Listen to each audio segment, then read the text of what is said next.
Jadi Allahu Akbar itu puncak perintah Allah untuk meneliti dirimu sendiri, meneliti alam, meneliti kehidupan. Terus kamu menemukan kekaguman-kekaguman luar biasa, ya Allah, aku ini sudah. Saya tuh nggak bisa nuduh si teman saya ini kafir. Wong saya nuduh dia muslim aja nggak bisa kok saya. Saya nggak punya data apapun mengenai dia. Saya bilang Ustadz muslim aja saya nggak berani kok.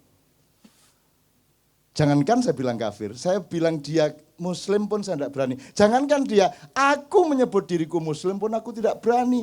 Karena itu prerogatifnya Allah untuk menilai aku ini muslim benar apa bukan. Lah kok saya menyebut diri saya muslim? Saya cuma berusaha. Saya berikhtiar, mudah-mudahan nanti lulus Allah. Lah kok saya ini ngafir-ngafir ini. Itu namanya kafir. Orang yang mengkafir-kafirkan adalah orang kafir. Kenapa? Karena itu haknya Allah mengkafirkan. Karena Allah yang punya data, punya informasi, punya fakta, dan bisa melihat yang zahir maupun yang batin mengenai Islam tidaknya seseorang. Maka hanya Allah yang layak mengetahui seseorang itu muslim atau tidak muslim.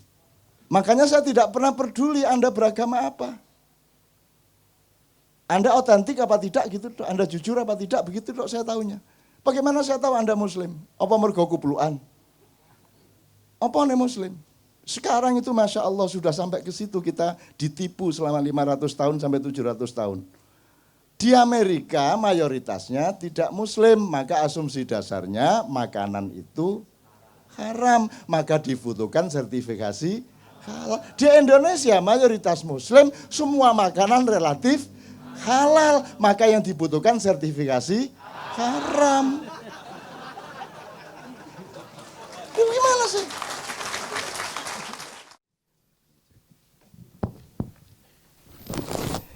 Ya, saya waktunya sangat terbatas, jadi setengah 4 saya harus ke airport karena jam 9 pagi acara di Bandar Lampung.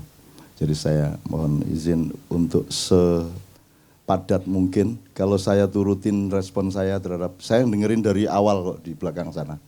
Jadi saya bersyukur malam hari ini Anda berlangsung, saya lihat ini tidak bisa terjadi kalau tidak suci Anda semua. Mungkin kalau fisiknya enggak suci lah. Tapi kalau sedang enggak suci, tapi hati Anda suci. Pikiran Anda suci, kalau tidak suci Anda tidak bisa bertahan lebih dari 2 jam. Dan saya bersyukur Indonesia masih ada KC yang tidak ada di seluruh dunia, kecuali di Jakarta. Yang gitu. Pertama. Yang kedua gini, dan kafir sama ateis itu enggak sama. Ya, nah, Dadang kemarin ngaku kafir, sekarang ngaku ateis. Berarti dia tidak ngerti kafir, tidak ngerti ateis, sehingga tidak sah pengakuannya sebagai kafir maupun sebagai ateis. Itu menyebabkan dia tidak ada masalah sama Allah. Allah yang mengatakan, oh Dadang ngomong apa orang paham gitu. Jadi gini dan kalau kafir itu ada Tuhan tapi diingkari. Tapi kalau ateis, Tuhan nggak ada. Ada Tuhan tapi disekutukan tuh namanya syirik atau musyrik. Kalau ateis itu nggak ada Tuhan. Pokoknya dalam diri seseorang Tuhan itu nggak ada. Itu namanya ateis. Nah, jadi kalau Anda mendengarkan Dadang, Anda harus mengerti makomnya. Dia itu mataul gurur, dia itu hiasan di bumi ya. Jadi yang penting indah dan menggembirakan. Tidak usah diukur ini Mas Murni apa KW4, enggak benar. Pokoknya yang penting Dadang menggembirakan. Ada seorang senior ateis juga, senior ateis di Jogja, namanya Pak Azadi Siregar, Bang Hadi, yang nulis Cintaku di Kampus Biru, itu juga sehari-hari selalu menunjukkan, memberi kesan kepada setiap orang bahwa dia tidak percaya Tuhan, bahwa dia bukan Muslim. Justru karena dia sangat Muslim, maka dia menyembunyikan keislamannya. Bahkan dia mengatakan di Katipiro dalam sebuah diskusi, dia mengatakan, kan Muhammad bilang kalau tangan kanan berbuat baik, tangan kiri jangan sampai tahu. Bahkan kalau sholat jangan sampai ketahuan Allah. Dia bilang gitu. Bang ojo banter-banter di obong omahmu, saya bilang gitu kan. Terus kemarin saya ketemu lagi, saya bilang, Bang, tapi bagaimana mungkin sholat terus Allah sampai enggak tahu? Allah kan maha tahu. Oh iya ya. Allah maha tahu ya, jadi setiap kali Allah, waduh tahu ini, enggak jadi. Allahu Akbar, wah ketahuan dia maha tahu nggak jadi, akhirnya nggak ada alasan untuk sholat. Karena dia mau ikhlas sholat, jangan sampai ketahuan. Saya sholat tuh ya sholat, titik. Jangan sampai tahu siapa-siapa, Allah pun jangan sampai tahu. Tapi karena Allah maha tahu, dia ingin Allah, waduh ketahuan nggak jadi. Akhirnya gak sembahyang seumur hidup. Nah dadang itu sejenis itu. Dadang itu pokoknya cari akal bagaimana supaya Tuhan tidak marah ketika dia tidak sholat, tidak puasa, bilang dirinya demi Tuhan saya ateis, segala macam itu kan tidak akan diterima Tuhan. Dan kamu tidak akan saya akui sebagai kafir, tidak akan saya sebagai ateis. Wong tidak logis sama sekali kamu itu. Ya sudah sana mau masuk surga kamu, kan gitu. Karena tidak ada alasan masukkan neraka. Apanya yang dosa apanya? Sudah miskin, kurus. Bagaimana mau memberi rizki, wong dia kemana-mana cari rizki kan gitu kan. Tadi tenang dang ya, beres dang ya. Gitu. Jadi dadang itu hiasan hidup. Anda harus melihat dia sebagai sumber kegembiraan itu pertama. Jadi gini Mas, gini aja sebenarnya nanti saya akan ngomong asal kenapa kok ada judul ini. Singkat kata asal usulnya itu Kadipiro, pusatnya Ma'iyah, koordinatornya itu kasih saran.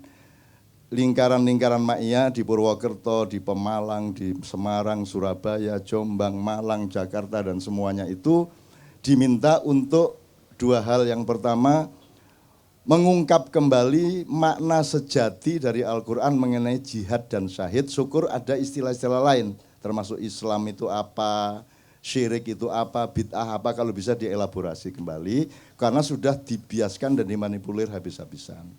Nah sekarang Anda tahu orang bilang Allahu Akbar untuk nembak, Allahu Akbar untuk membunuh. Dan sekarang orang juga untuk menandakan Islamnya kan setiap kali masa ada. Supaya ketok Islam gitu kan. Dan gak karu-karuan. Istri saya Mbak Fia ke Bandung, dijebak oleh temennya ternyata ikut pengajian ibu-ibu. Terus ibu-ibu tanya, loh Mbak Novia tinggal di mana? Di Jogja Bu. Subhanallah di Jogja. Bojoku bingung hubungannya Jogja karo subhanallah itu apa? Tinggal di Jogja kok subhanallah itu loh. Ki podo lah iya. Kok tinggal di Jogja kok subhanallah, itu sama dengan di TV. Ibu kok bisa di depan HI ini, aslinya saya dari Magelang Pak, luar biasa dari Magelang. Loh dari Magelang kok luar biasa gitu. Di Indonesia ini nanti saya akan ngomong, udah nggak ngerti bedanya permata dengan batu. Udah nggak ngerti bedanya emas dengan kerikil. Ini kunci malam hari ini. Ya kuncinya, tapi nanti dulu. Jadi kita kembali ke subhanallah tadi. Jadi setahu saya subhanallah itu kan mengingat kesucian Allah. Maka alasannya adalah kalau kita melihat sesuatu yang kotor, kita sebut kesucian Allah, kan begitu. Ada orang korupsi subhanallah, karena korupsi itu kotor. Kalau kalau astagfirullah jelas kita menemukan yang kotor dan buruk dalam diri kita, maka kita bilang astagfirullah. Jelas, simple. Alhamdulillah sama. Tapi kalau subhanallah, apalagi Allahu Akbar itu Anda tidak logis mengucapkan Allahu Akbar kalau Anda tidak terkagum-kagum atau terkejut atau terpana atau tergetar oleh kebesaran ciptaan Allah. Jadi gak iso demo Allahu Akbar. Lah apa ke demo Allahu Akbar? Lah apa rek kok sebut-sebut rek Gusti Allah dari langit ngomong gitu ngene. Lah apa kok sebut-sebut iki? Kamu gak kagum apa-apa kok mau bunuh orang kok Allahu Akbar. Allahu Akbar itu kan tadi terusannya Rabbana ma khalaqta hadza batila. Jadi Allahu Akbar itu puncak perintah Allah untuk meneliti dirimu sendiri, meneliti alam, meneliti kehidupan. Terus kamu menemukan kekaguman-kekaguman luar biasa, ya Allah aku ini sudah mau jual rumah, udah nggak punya harapan. Loh ada loh teman yang nolong saya, Allahu Akbar. Kagum saya sama takdir Allah itu. Nah baru cocok Allahu Akbar. Maka kalau kamu Allahu Akbar, Allahu Akbar, Allahu Akbar. Itu kamu disuruh meneliti 1 bulan, maka iktikaf 1 bulan berpuasa, mengambil jarak dari materialisme, mengambil jarak dari mainstream. Kamu selama berpuasa, akhirnya kesucian dirimu itu menemukan hal-hal yang dahsyat dari kehendak Allah dan ciptaan Allah, maka kamu tidak sabar untuk menunggu mengucapkan Allahu Akbar gitu. Iki meneng-meneng Allahu Akbar, ono apa Allahu Akbar? Iya ono ndas melaku dhewe 5 ngono, iku Allahu Akbar. Apa kaki 1000, tadi ada memedi 1000, sikil 1000 melaku gandhe awak itu. Utawa ono tangan ngene iki karo nyekel nyekel tekmu ya. Di kamar dan seterusnya lah gitu ya. Tapi saya nggak akan berpanjang. Tapi intinya kalau kembali ke Mbak tadi, dia kan juga memaksudkan bahwa sesungguhnya Islam itu bukan sesuatu yang tidak bisa mata mengandalkan Islam. Mata diandalkan untuk jadi gini. Saya tuh nggak bisa nuduh si teman saya ini kafir, wong saya nuduh dia muslim aja enggak bisa kok saya. Saya enggak punya data apapun mengenai dia. Saya bilang ustadz muslim aja saya enggak berani kok. Jangankan saya bilang kafir, saya bilang dia muslim pun saya enggak berani. Jangankan dia, aku menyebut diriku muslim pun aku tidak berani. Karena itu prerogatifnya Allah untuk menilai aku ini muslim benar apa bukan. Lah kok saya menyebut diri saya muslim? Saya cuman berusaha. Saya berikhtiar, mudah-mudahan nanti lulus Allah. Lah kok saiki ngafir-ngafir nondik ini. Itu namanya kafir. Orang yang mengkafir-kafirkan adalah orang kafir. Kenapa? Karena itu haknya Allah mengkafirkan. Karena Allah yang punya data, punya informasi, punya fakta, dan bisa melihat yang zahir maupun yang batin mengenai Islam tidaknya seseorang. Maka hanya Allah yang layak mengetahui seseorang itu muslim atau tidak muslim. Kalau ada orang mengatakan kamu kafir, itu berarti dia menutupi haknya Allah. Maka dia kafir, menutupi itu kafir. Makanya bahasa Inggrisnya cover. Cover bed. Ya.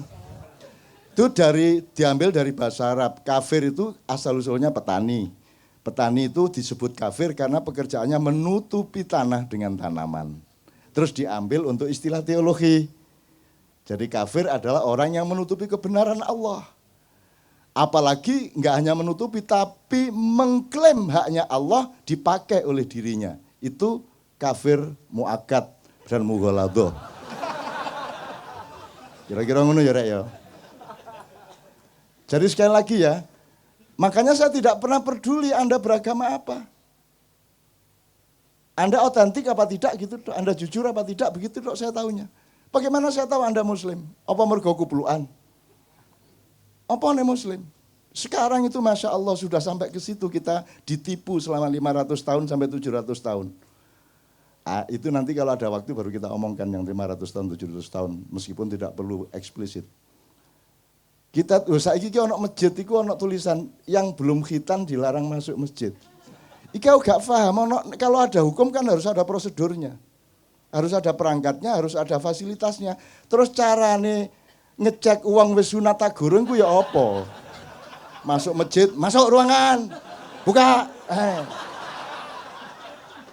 Akhirnya suwe-suwe pegel, sampun Pak. Gendeng ta iki wong iki.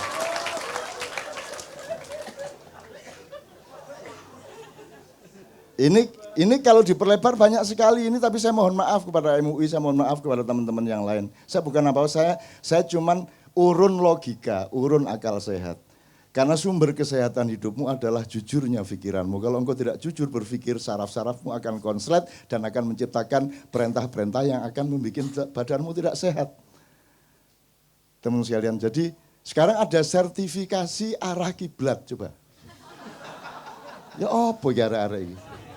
Iya kok kiblat itu jelas, mana ada orang sholat di Indonesia ngadep kiblat? Enggak ada. Ngadep ke barat, miring ke utara 24,5 derajat. Tapi enggak menghadap kiblat, kiblat di sana kok. Arab di sana Mas, enggak di sana Mas, di sana Mas. Sembayang ngene. Ngene. Lah nek imame wis 70 tahun kate gak kelebok ngono ya apa kan. Mana kiblat? Kan jangan hanya bujur lintangnya juga kan begitu. Iki apa arek-arek? Sertifikasi halal barang gula. Aku setuju aja dan seneng ada dana banyak yang masuk dari sertifikasi halal. Cuman kan nggak masuk akal. Gini loh Mas, Kalau di Kuala Lumpur, di Tokyo, itu kan 90% di jalan raya itu mobil. Maka kalau ada motor bahaya. Maka motor harus menyalakan lampu. Kan gitu. Maka dari jauh sudah kelihatan, tidak sampai tabrakan atau gesekan. Kalau di Jogja lah motor kabeh. Wah, mentrong sambrek. Ini ngapain dinyalakan? Mestinya yang dinyalakan yang minoritas, betul enggak? Karena asumsi dasarnya ini mobil semua, kalau ada motor nanti enggak kelihatan bahaya, maka harus pakai lampu. Kalau di Indonesia lah, sekarang motor boleh kemana-mana, di mana-mana motor sing nyentrong loh. Apa enggak terbalik? Di Amerika mayoritasnya tidak muslim, maka asumsi dasarnya makanan itu haram, maka dibutuhkan sertifikasi halal. Di Indonesia mayoritas muslim, semua makanan relatif halal, maka yang dibutuhkan sertifikasi haram. Gimana sih?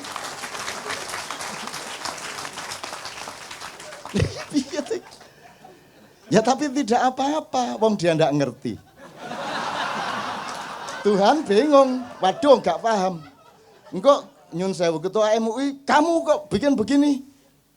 Kenapa? Kan seharusnya sertifikasi haram, kok halal? Loh ngoten ta?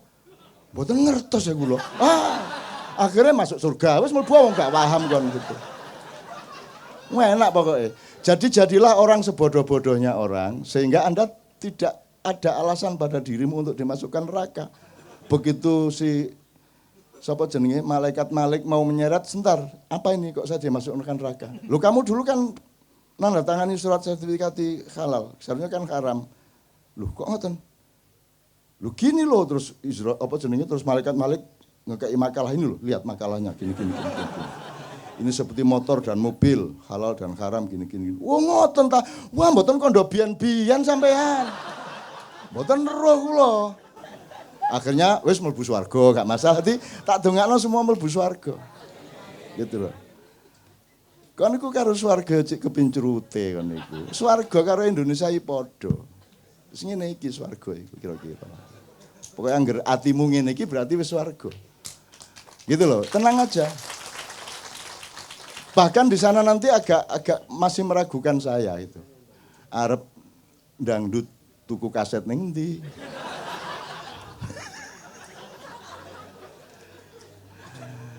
Wes nonton TV masa ono siaran TV ndek swarga gitu kan. Enggak, maksud saya itu mbok fokus sama Allah aja. Kalau Anda cari surga mungkin dapat surga, tapi belum tentu dapat Allah karena Allah nanti menjebak kamu. Alah kamu lak cari surga ndak cari aku. Jadi Tuhan malas betul masuk ke surga. Mana kok Tuhan ndak ada di surga ini? Terus karena orang bertahun-tahun kena untuk apa kita di surga tapi tidak ada Allah? Sia-sia ngono kabeh ngomong terus Allah ngangguk teko cendela, lah kon lak ndelok swarga gak ndelok aku. Wah. Salah. Kalau kamu cari Allah, hadiahnya surga. Jadi cari Allah aja. Ruwet itu cari surga itu, ruwet.